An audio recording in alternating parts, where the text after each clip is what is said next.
If you have severe aortic stenosis, your doctor may have told you that you need a heart valve replacement. Of course, any heart procedure is a big deal, but there's good news. The two procedures used to treat aortic stenosis have high success rates.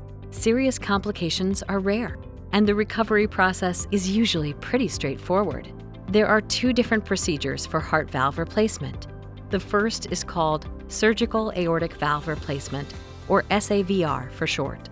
SAVR is an open heart surgery. The surgeon cuts out the damaged aortic valve and sews in a new one.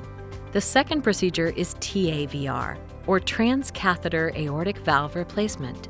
It's a less invasive option, where an interventional cardiologist makes a small incision, usually in your groin.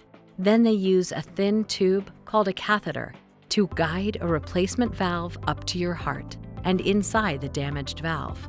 While both procedures are serious, SAVR is more invasive. It usually takes longer to heal, and you'll need to spend several days in the hospital. While TAVR is also a serious procedure, the hospital stay is much shorter. You'll likely go home the next day. Once you're home, you'll need to take at least 2 weeks off to focus on your recovery, but possibly longer.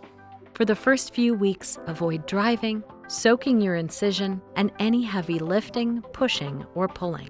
You may start feeling better quickly, but don't overdo it. Doing too much too soon could slow your recovery. Instead, focus on gentle movement, like taking short walks, to help rebuild your strength.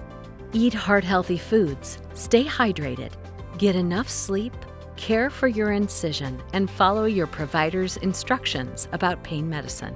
After about 4 to 6 weeks, you'll start cardiac rehabilitation to learn heart-healthy exercises and other ways to get your strength back.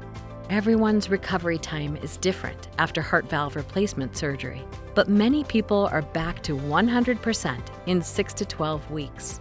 Ask your provider what your timeline looks like. They can tell you what to expect and what kind of support you'll need as you heal.